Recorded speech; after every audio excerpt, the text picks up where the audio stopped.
अष्टावक्र गीता उपदेश संख्या 34।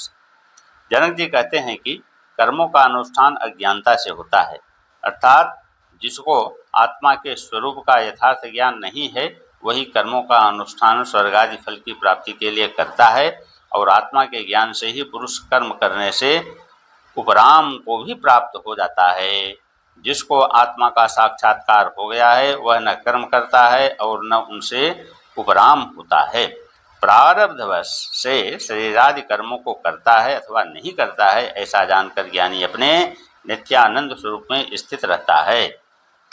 ब्रह्म अचिंत्य है, अर्थात मन और वाणी से चिंतन नहीं किया जा सकता, पर जो आत्मवर्ग अचिंत्य रूप का चिंतन करता है उस चिंतन की चिंता को भी त्याग करके मैं भावना रूपी चिंतन से रहित अपनी आत्मा में ही स्थित हूँ। जिस पुरुष ने इस प्रकार संपूर्ण क्रियाओं से रहित अपने स्वरूप को जान लिया है वही कृतार्थ अर्थात जीवन मुक्त होता है।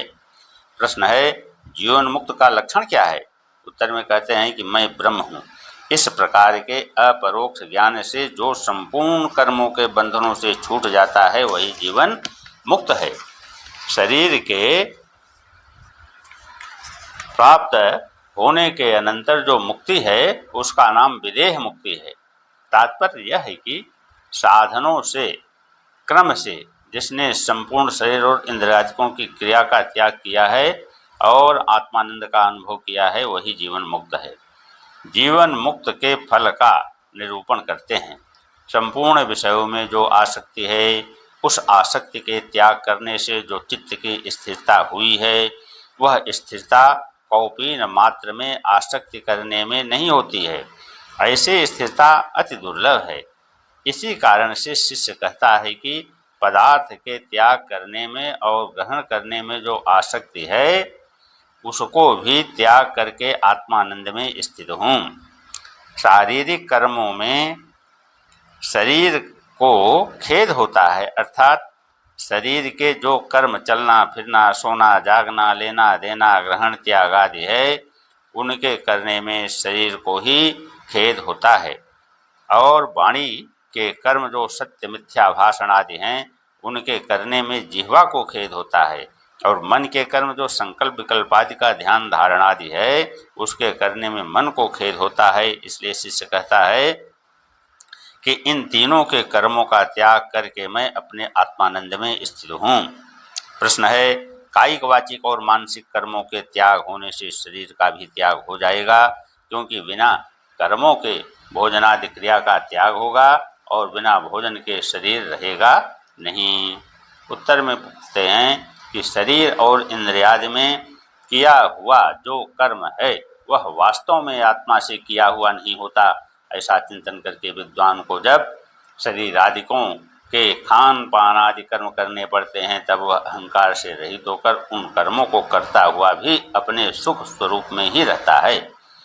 प्रश्न है, कर्मों के करने में अथवा कर्मों के न करने में अर्थात दोनों में से एक ही निष्ठा हो सकती है, दोनों में निष्ठा कैसे हो सकती है? उत्तर है, कर्म और निष्कर्ष का हठ रूप स्वभाव उसी का होता है जिसकी देह में आसक्ति है। जिसकी देहादिकों में आसक्ति नहीं है उसको हठ नहीं होता है। हे प्रभु, मेरा तो देह के संयोग और वियोग में भी हठ नहीं है। देह का संयोग बना रहे अथवा इसका वियोग हो जावे, मैं अहंकार और हठ से रहित अपनी आत्मा में स्थित हूँ। शिष्य कहता है कि हे गुरु, लौकिक व्यवहार जो चलना फिरना उठना आदि है इसमें भी मेरी हानि तथा लाभ कुछ भी नहीं है, क्योंकि लौकिक व्यवहार में भी अभिमान से रहित हूँ। चाहे मैं सोता रहूँ, बैठा रहूँ अथवा चलता फिरता रहूँ, इन सब क्रियाओं में भी मैं अपने आत्मानंद में एक रस ज्यों का त्यों स्थित रहता हूँ।